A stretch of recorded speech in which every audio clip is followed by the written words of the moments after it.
Hello, everyone, and welcome back to the 2022 Northern Ontario Ag Conference.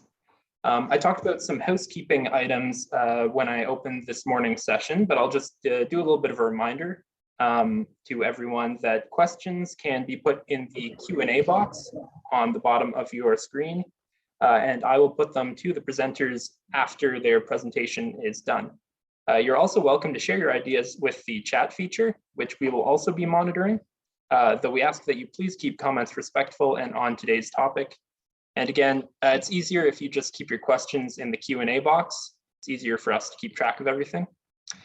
All of the events in this conference will be recorded and will be put online after the event on the Northern Ontario Farm Innovation Alliance YouTube page.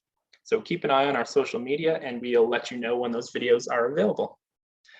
This conference is presented in partnership with the Rural Agri Innovation Network, who will be moderating the session later on this afternoon, and they will be moderating another session tomorrow.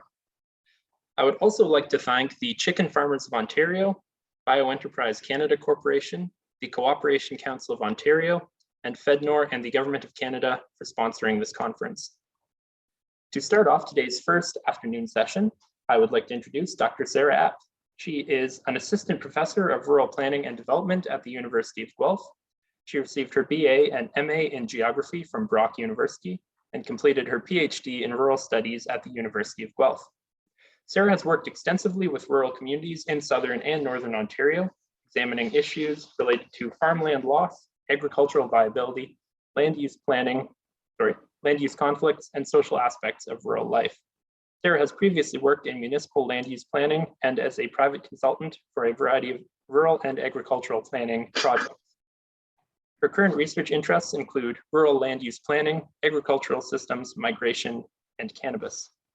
Today, she'll be talking about her project, Overcoming Agricultural Barriers in Northern Ontario, Demystifying the North through Education, Promotion, and Engagement. And she will be also talking about a project looking at barriers to accessing veterinarians in Northern Ontario. So take it away, Sara. Awesome. Thanks so much, Cameron. Let me share screen for everyone so you can see what I'll be talking about today. Hopefully that has come across properly. Looks good. So awesome. So thanks again for the invitation to speak today. I think this is the third year in a row, maybe I've spoken at this conference, and it's one of my favorites. I love talking about all things North as much as possible. Being in Southern Ontario right now, I don't get as many opportunities, so it's fantastic to have that chance, and amazing that it's back online this year, so you can still host it and we can all still come together. So as Cameron said, I am at the University of Guelph and I spend a lot of time talking about planning for agri-food systems. And that includes much of my work right now being conducted in the North, looking at Northern Ontario. And so as Cameron noted, I'll be sharing two projects today with everyone. One that I think I spoke about briefly last year, and I'll be providing a little bit more info into that project today, but then going into sort of a second phase almost of the study, which was really exciting to see interest in moving some of our findings from that first project forward into something that is looking at veterinary capacity in the North. So a topic that I think is incredibly timely, a service that a lot of farmers, livestock farmers obviously rely on heavily, and something that unfortunately, I think is almost at a crisis point in the North. So I'll caution that unfortunately, some of my content will probably seem depressing today, but I think it's important to paint as clear and honest a picture as possible based on the findings we received from that second study. So I like to be optimistic. I get accused of being naive occasionally, but I think it's important to recognize that there is a significant challenge attached to veterinary care right now in the North. And I will share some of the very, very recent findings we have on that project, situating everything first with the Overcoming Barriers broadly about agriculture project. So a really quick outline then of what I'll be talking about today. The first section is going to go over that barriers to agriculture project, looking at the economic, social, and environmental barriers we identified going back, I think at this point, to 2018, 2019 timeframe. So still very much applicable, still very relevant. And likely still happening today, many of those barriers. But I'll talk about what those barriers were, what some of the outcomes of the project were, and then how I think we can demystify the North and move some of those barriers that were very much based on perceptions and myths, get past those and really start to understand the realistic situation.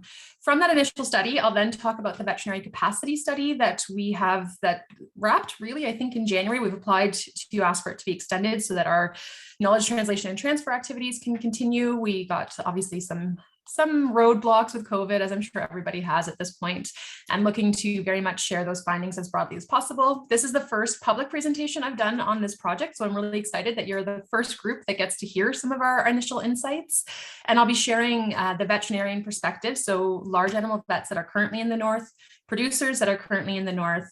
And then when I say students there, I'm looking at students at the Ontario Veterinary College here in Guelph in particular, their perspectives on large animal practice and also opportunities that they see for themselves potentially in Northern Ontario. And then the last phase is really just to talk a little bit about the report, hopefully give you some idea of when we expect it will be finalized and made public, and then some of those knowledge translation and transfer activities we have planned, and where you can find this research, both the initial project and sort of this phase 2, if we want to call it that, where you can find those findings, reports, all the fun stuff, and keep track of the project as it's ongoing.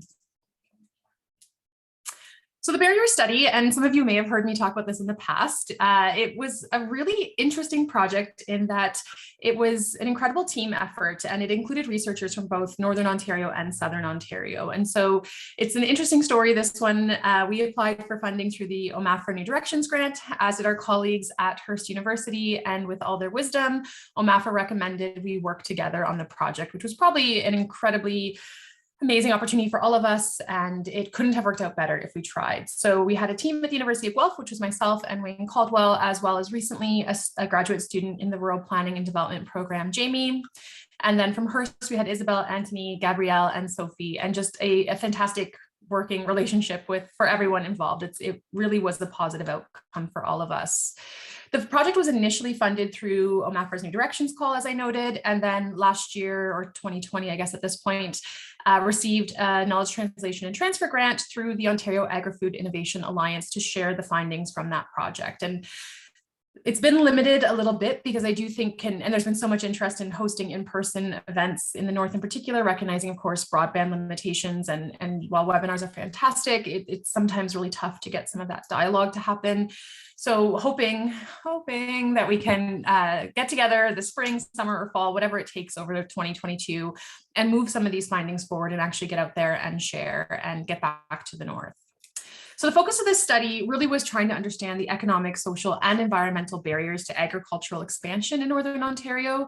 I'll note that the study area was predetermined by the funding call. So the study area was the Clay Belt region in Northern Ontario, specifically the area between Hearst and Cochrane. It wasn't something that we had determined ourselves. It was 100% through the funding call. But what I want to stress is that many of the findings that we had from this study and solutions are applicable across the North. So very much taking them outside of that Clay Belt region. There's a few things that were specific, of course, but just recognizing that much of what we found, we felt as an entire team and everyone involved in the project that the insights are very much broadly applicable. So I'll get right into the 3 groups of barriers that we identified. And again, those are the economic, the social, and the environmental barriers. The economic barriers, a lot of them were focused on profits. And I don't think that's surprising to anyone. I come from a family farm background. It's all I heard growing up was how tight money was and how expensive things were getting and how hard it was within the farm to make a profit. So I want to stress that many of the economic barriers are not necessarily specific to Northern Ontario or the Clay Belt region. They're things that farmers, regardless of where they are in the world, likely feel.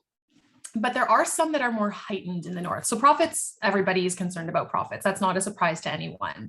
But the cost of doing business, I think, in Northern Ontario is very different than in Southern Ontario, as an example. And so the cost is a lot higher. And then the potential for profits is diminished significantly, depending on what type of agriculture you're doing and where in the North you're located. So things like land clearing and tile drainage may be a little bit more situated within the Clay Belt region, but things like cost of supplies, access to equipment, access to markets, services, these are all, in my opinion, and labor as one of those that I think is quite critical, are much more heightened in the north than they potentially are in Southern Ontario. Of course, there's still limitations regardless of where you are in the province, but access to many different pieces of this agricultural puzzle are much more limited in the north, which then of course impacts our profits and our economic piece at the end of the day. What I want to highlight on this slide is the access to services. And so when we looked at access to services, one of the things that came up quite a bit in that study was veterinarians in particular. And so it's interesting to think about that challenge that was brought up in the 2017 through 2019, I'll say, time period of that project. And then the next project I'll be talking about really moving some of that insight forward from that initial sort of economic barrier that was identified. So again, nothing here I think is too surprising in terms of economic barriers, I should say.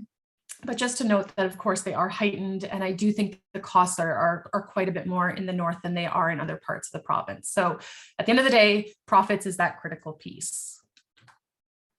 The next group are social barriers, and these were fascinating to me as someone who was a bit of an outsider for sure, talking to folks and speaking with so many different groups of farmers when we did this research. So we talked with farmers that were already in the north, we talked with farmers that had just moved north, we talked with farmers that were considering a move north, and then a whole host of non-farmers as part of the study.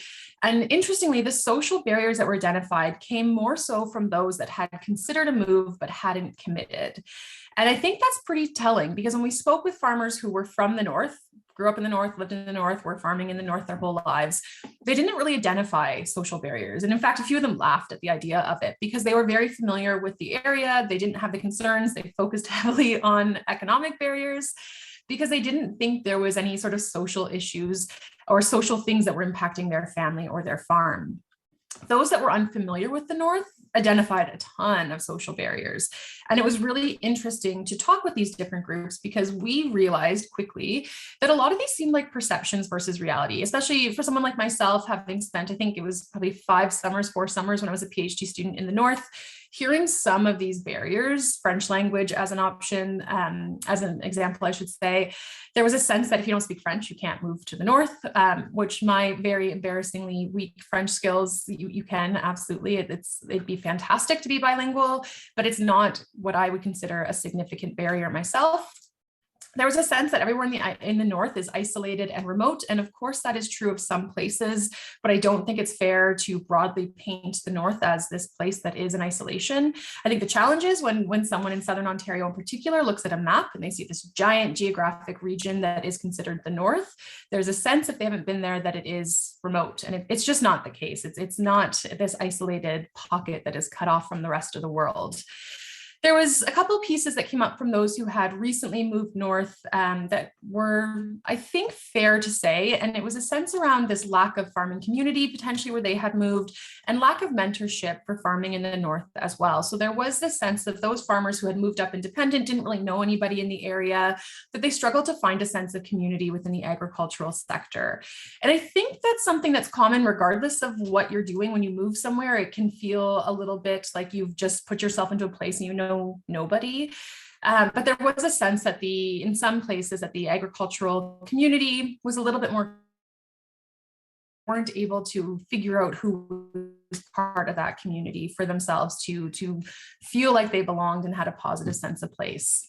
And as well for mentorship pieces, especially if they weren't familiar with what it meant to farm in the north, mentorship was viewed as quite critical for many folks, including those who were already in the north that had just gotten into farming, didn't necessarily have a background in it. Mentorship was viewed as something that was quite critical to help them be successful in the sector. Interestingly, though, and I'll get into this in a couple slides, is much of these barriers were really perception-based. And so as part of this study, we went back and brought all of these barriers back to producers in the north. We had focus groups with them. We also had a fantastic research team that was quite broad that helped us sort of narrow down what's a real barrier, what's perhaps not a legitimate barrier or something as significant, and work through a number of solutions for all of these. And so in our final reports, we have solutions to many of these barriers. It was interesting to hear from those in the north just go through and say, I don't really think that's accurate, or we really need to figure out how to overcome that because it's something that has potentially been a myth that now is viewed as reality and it isn't realistic given the situation. So complicated because those perceptions have become reality for many who are not familiar with the North or with agriculture in the North. The last group of barriers were environmental barriers, and these I would say were probably more specific to the North for sure, especially for those who had moved north. There was some interesting experiences of trying to adapt. There was a sense with many that what works in Southern Ontario isn't necessarily going to work in the North. And so the crop failure piece in particular there was from a farmer who had tried to do everything they were doing in Southern Ontario in the North, which just isn't going to work.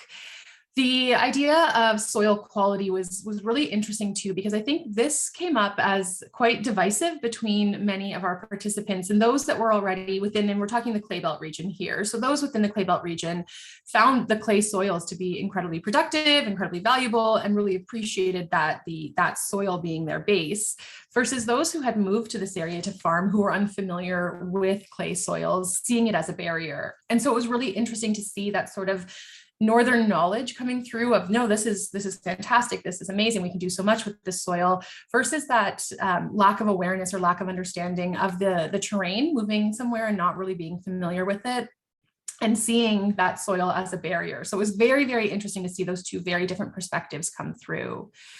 There was a sense too about climate being a barrier. And of course, the growing season is different in the North. The heat units are different in the North. Depending on what you're growing or raising, it may be a little bit different.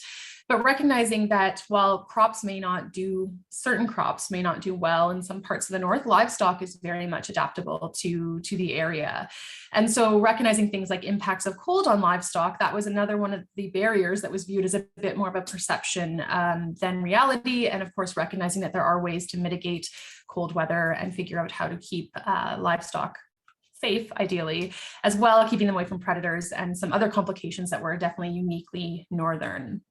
But just recognizing again that some of these are based very much on perception and not necessarily on reality, and the challenges of marketing potentially Northern Ontario for agriculture if there are these perceptions that have been viewed as reality, and we aren't necessarily doing a very good job of breaking those myths and putting forward what the real situation is. So that sort of takes us to the next phase, and this was the KTT portion, funded portion of the project, so the knowledge translation and transfer piece, was about taking all of these reports that we wrote attached to this project and trying to share them broadly, work on some whiteboard videos, which have been impacted by our inability to get to the North and get some of those fantastic Northern shots, but to share our findings and make sure that the more realistic picture is what is being presented.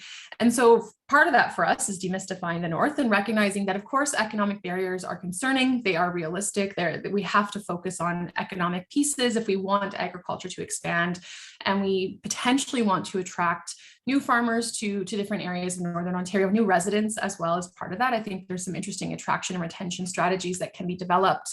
But if we're being realistic about agriculture, we have to understand and be realistic about those economic barriers. They are concerning, they are a real issue, and we have to figure out how to overcome some of those, such as access to markets, increased costs attached to things like transportation, limited access to services. Those have to be dealt with if the economic piece is going to be improved and we're going to overcome some of those barriers. The social barriers, there was huge variation. And as I already noted, very much based on perception versus reality. So there's a lot of work I think that has to be done around those social barriers. Again, if we want to work on attraction and retention, making sure that the real situation of what to expect in Northern Ontario is really being presented. And then the last piece there is about environmental barriers. And of course, those are unique, but I think the critical piece there is knowledge and understanding of the landscape. And I think that's true regardless of where you are in the province. If you're going into agriculture and you don't have the background in it, working to get that knowledge and understanding is quite critical. And while farming can be, for sure, an industry that you learn by doing, failure rate is probably really high if that's how you're going into your business. And if it's being considered a business, getting that knowledge and really understanding the sector is quite critical. And I think that's where a lot of those mentorship pieces in particular for the next generation, potentially of farmers, comes through. And so attached to this then is sharing our findings. We have a variety of toolkits. We had one for the province, one for municipalities, and one for farmers on sort of the ways to move forward and overcome the barriers we identified. There's also a giant report that includes a number of solutions attached to these barriers. And I'll share the website at the end of my presentation of where you can find these if they're of interest. And then the last piece, which really was something I think that was unexpected and not really anticipated for our research team, was a document that looked that focused on just the myths. So we identified sort of those top 10 myths we were hearing about Northern Ontario from participants, and then we provided some insights into why this is a myth, what we can do to overcome that myth, and what the realistic situation is. So a variety of pieces, the toolkits and that myth document in particular being incredibly practical, not being written in an inaccessible, I should say, academic tone, being something that we felt was very easy to utilize. And I think that's the critical piece of research, especially when you get to that, the knowledge translation and transfer piece, is making sure it's accessible, it's available, and it's written in a format that I think is helpful. So again, I'll share the link at the end of the presentation if that's of interest. And just to note that as we're entering the final year of that KTT grant, working very hard to get back to the North to share that aspect of the project. So I'm going to shift focus now from sort of that initial piece of here's some of the barriers we identified to a phase 2, if we want to call it that. And so this was an interesting call that came through OMAFRA. There was a special call that came through the OMAFRA Alliance with the University of Guelph in spring of 2020. And it looked specifically at veterinary capacity in underserved areas in Ontario. And so in reading through the call, many of the deliverables were very similar to the initial barriers project. So it was sort of exciting to see that our language about toolkits and social barriers and perception versus reality coming through a government call. So maybe there was recognition that folks read our reports. So that was very exciting. And so we answered the call and came up with a project called Examining Need, Capacity, and Barriers to Accessing Food Animal Veterinary Services in Underserved Areas of Rural Ontario. Now, I'll specify that the call talked about rural Ontario. There were some pieces of the North in it, and our project team decided to focus exclusively on the North because we recognize that that's where the barrier is going to be most significant. So we think back to those economic barriers that I talked about. One of them that came up was lack of access to services. And as I've noted, veterinarians are viewed for anyone with livestock as a critical service and a critical issue. So for us, part of it was trying to get a sense of what's the current situation, what is the issue, are there underserved areas in the North? Spoiler, and I'm sure everybody online today knows there are. And how then can we increase capacity? What are the solutions to make sure that current farmers in 10 years from now, in 5 years from now, in 30 years from now, there is a base of veterinary care that is appropriate for the northern part of the province? So similar to the previous project, myself and Dr. David Kelton from the OVC each submitted separate applications to the call. And once again, OMAFRA in their wisdom had suggested that our applications were complementary. They didn't overlap, which was really interesting, or overlap too much, and that we should work together.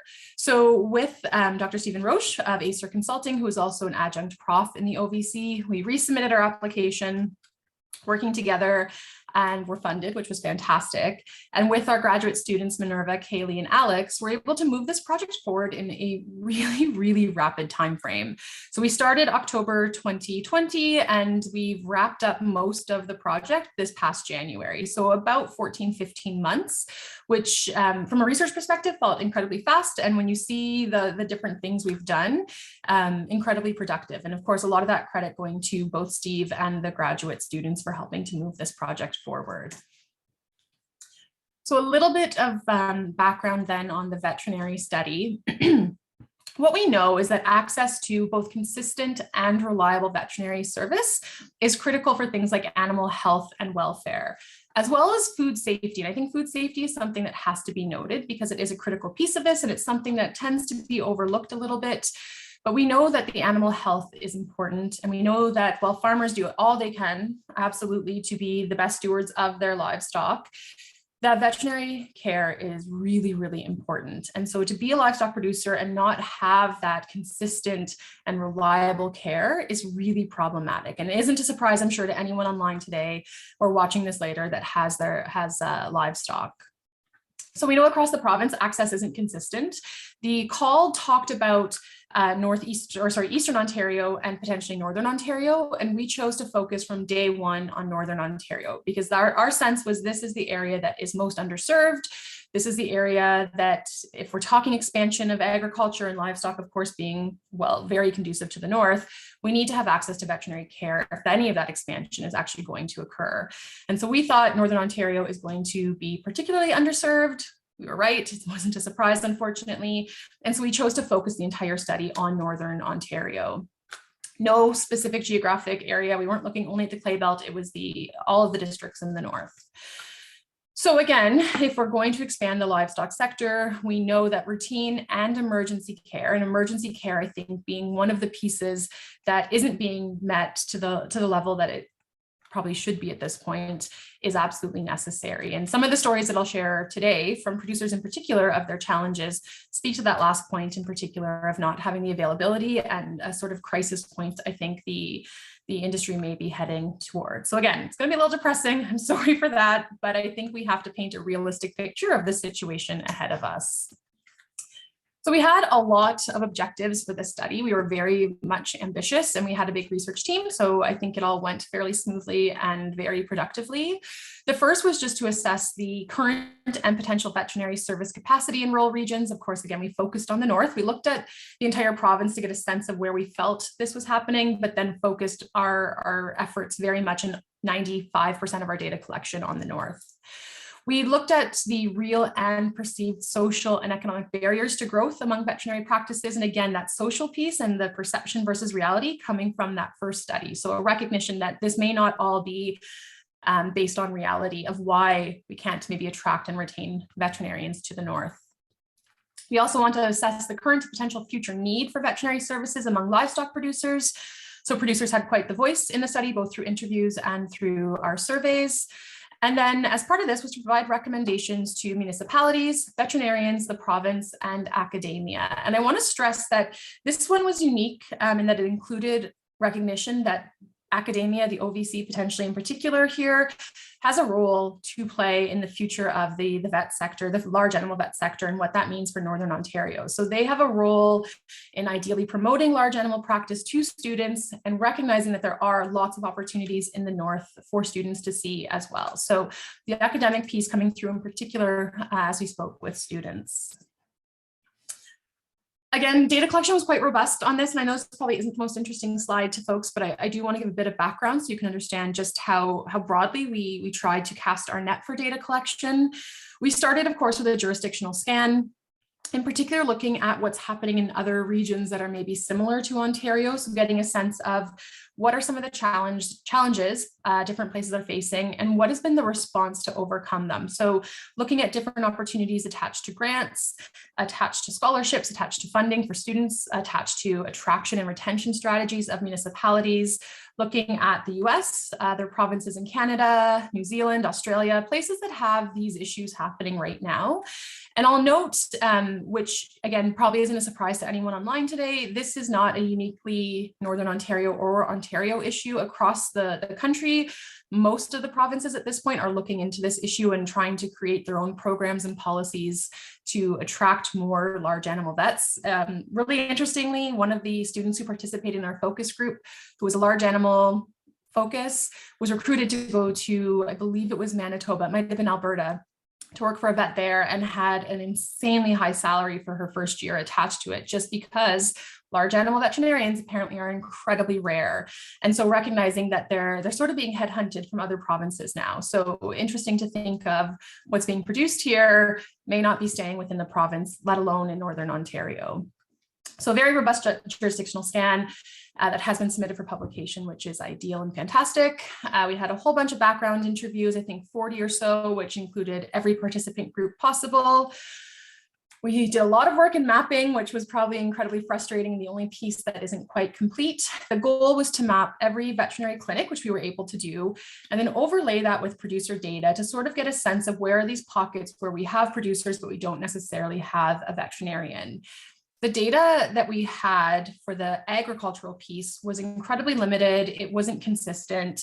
In some instances, we just had no data. We worked with as many different commodity groups with OMAFRA as we could, and the data just wasn't something that was consistently available to give a full picture. I do know that there's some great mapping work going on with OMAFRA, NOFIA, the Northern Policy Institute, and the Golden Horseshoe Food and Farming Alliance, I believe, around the Connect On, expanding Connect On. So amazing. Unfortunately, it didn't really align quite well with the work we were doing, but amazing to know that there is mapping that is being done elsewhere. The last few pieces then, we did a producer survey where a lot of interesting insights came out about the challenges farmers are facing broadly, a survey with veterinarians, and then 4 focus groups with vet students. So current students and recent graduates to get a sense of what they felt the future implications were. So there's 3 different groups of insights I'm going to go through. And so the 3 main groups really that were attached to this project: veterinarians, of course, and these are veterinarians in the North already, so very familiar with the situation. Producers, again, producers that are in the North, actively farming in this area, and then students.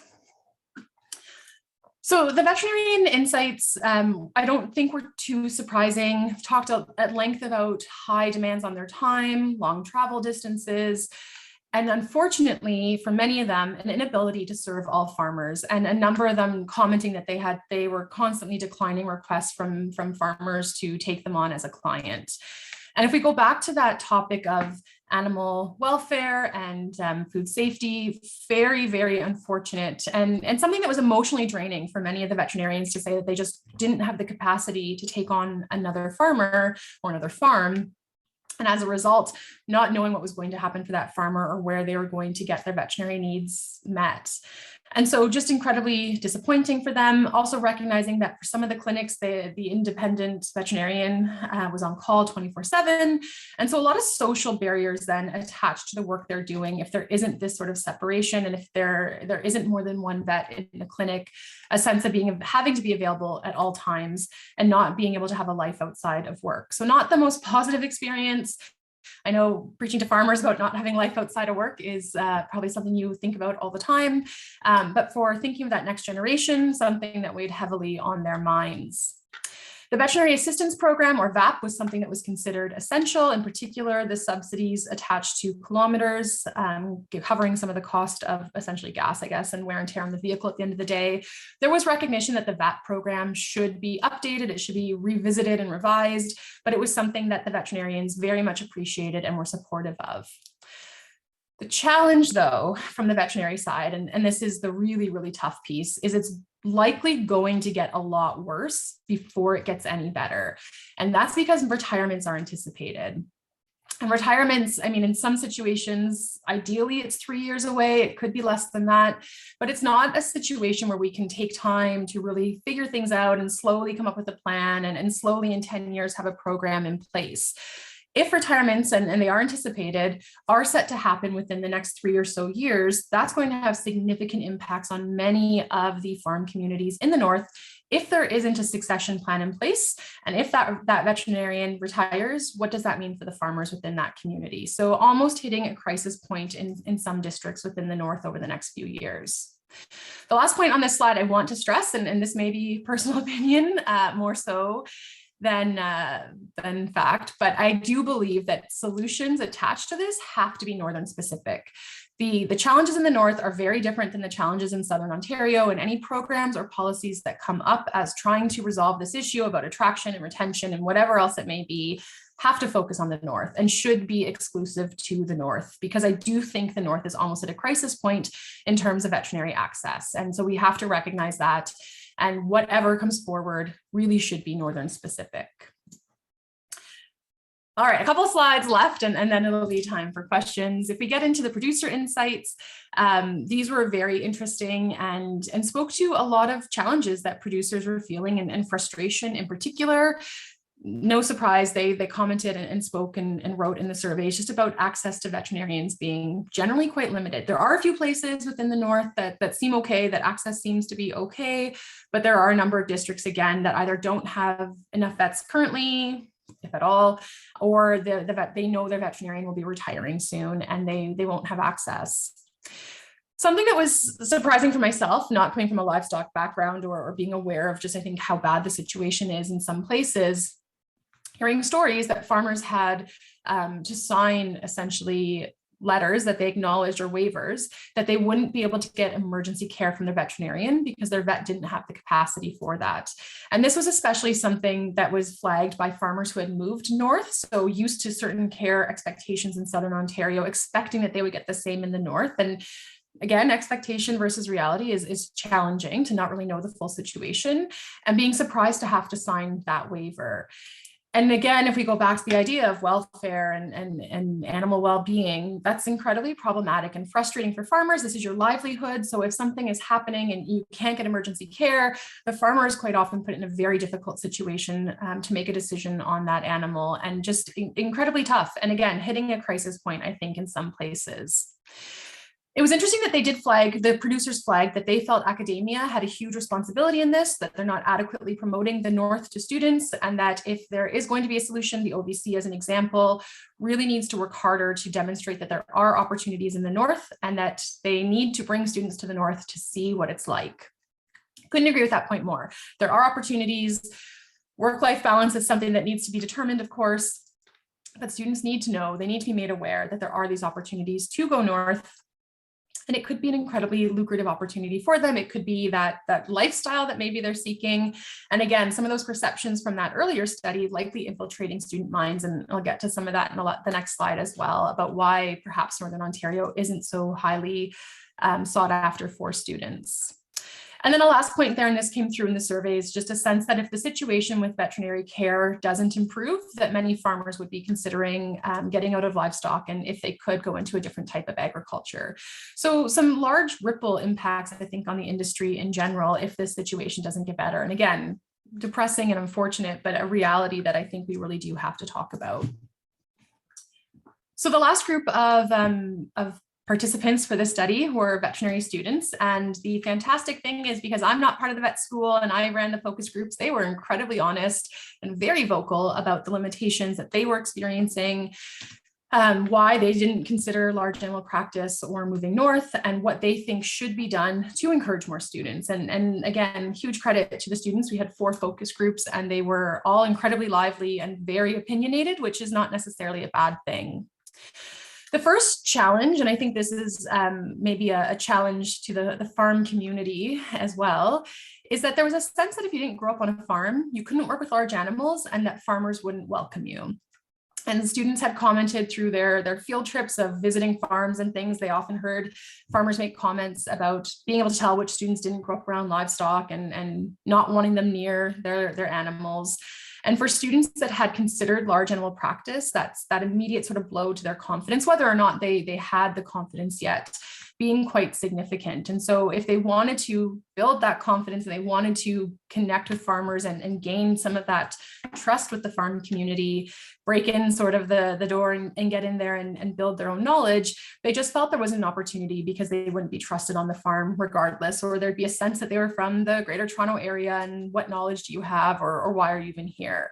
So it was quite unfortunate because there were a few that really did want to get into large animal practice and were struggling with their own confidence and figuring out how they could overcome that. The other thing that was really interesting is students talked at length about opportunities for large animal practice to begin aren't really talked about as much in the program. In their first sort of year, they get exposed to the large animals. There's like an equine day or two, and there's like a week in the barn, you go to the dairy barn and stuff. But it wasn't enough. They get lots on small companion animals, but they don't get enough on the large animals. So again, if we go back to that confidence piece, they're sort of alone, according to them, in a barn for a day around a horse that they've never really been exposed to. And so immediately they don't feel comfortable and they don't want to either do any more of this, or they have to pick their specialization so early that they just go into companion animal because it seems like the easier option. The other piece, and I think this is a challenge for OVC, is that students are well aware of what the income potential is in the different fields of specialization, and that faculty are quite open about, if you want to make a lot of money, go into companion animal practice. And so for students who have huge debt loads, who really just want a career with some, I'm sure, fringe money coming in, they tend to pick companion animal because they've sort of indoctrined into them that this is where the money is. And so if we're trying to figure out a situation where we can encourage students to get away from that thought process. We have to do more with scholarships, potentially with debt forgiveness, with externships to get them to the north in particular to experience that landscape and out of sort of Southern Ontario. And so they spoke at length about what some of those carrots would be, and scholarships in particular were ones that were interesting. Attracting Northern students into the OVC was also viewed as critical, because if you're from the north, you're more likely to go back to the north. And they were just very vocal about changes that they felt should happen in the program to improve confidence around large animals, and then ways to get students to the north to actually experience it. So some fantastic insights, and lots more than I have time to talk about today, unfortunately. So our next steps on the project, the report has been drafted. We're just finalizing it right now with all of our recommendations to make sure, again, that the things that we're recommending are somewhat realistic. I think sometimes we can be a little bit broad or shoot for the moon and see what happens. But we want to make sure the things we're putting forward have the actual opportunity to be utilized, to be recognized, and to be implemented. So we want to work with our stakeholders to share the findings, our recommendations, and then of course move our solutions forward. And there's a whole bunch of KTT activities we had planned that have been delayed for a number of reasons. And so again, we've applied for an extension on the project so we can have that funding available to do the KTT work over the spring. Before I wrap up with my thank you, I do want to acknowledge the participants and stakeholders we had that supported the VET project in particular. There was obviously lots that supported the Barriers project, but the VET project, and especially that incredibly short time frame that we were given to work within, wouldn't have been possible without our participants who were incredibly engaged and tried to make those connections and support us in any way. I know there's a lot of acronyms on here, and I apologize for that. It's the only way to get them all to fit on the slide. But just again, recognition that we had so many different groups supporting us and this research, that I think that's why we were able to get it to the point it is today, and how well informed a study I really do think it is. I'm of course biased. You'll all be able to read it if you're interested, and you can make your own sort of interpretations or assumptions on it. So my last little plug here. So thank you again to everyone for listening to me ramble and potentially rant a little bit about the projects. I do think there's so much value to Northern research, and I'm so committed to continuing on in this field of study as much as possible, and as much as there is interest and support to do so. I know much of my career has been influenced just by the connections in the North, and I'm so appreciative for that. I'm happy to chat with folks outside of the conference too, so if there's any questions or you want to have a discussion about anything, you're welcome to email me. I have a personal research website there that I have listed, as well as a Northern Ontario research specific website. The VET project isn't on either of them yet. It is reading week next week, so hopefully we can work on that next week. And then just my social media link, where I tend to post what's happening next when things are planned. So thank you again to everyone. I will stop sharing so you can just look at me and Cameron. And thank you. Thanks for that, Sarah. One early question came in the chat in reference to your insanely high salary comment. Just, do you know perhaps the ballpark of that insanely high salary, and maybe how it compared to a medical doctor? Oh, to a medical doctor. Yeah. I couldn't say that. They did get like, and I probably shouldn't be repeating this, but they did get like, I think they said like a $15,000 signing bonus to commit to going, which again, if you're a student and somebody's saying, here's 15 grand, and that's probably what you made over the year, like it's so hard to turn that down.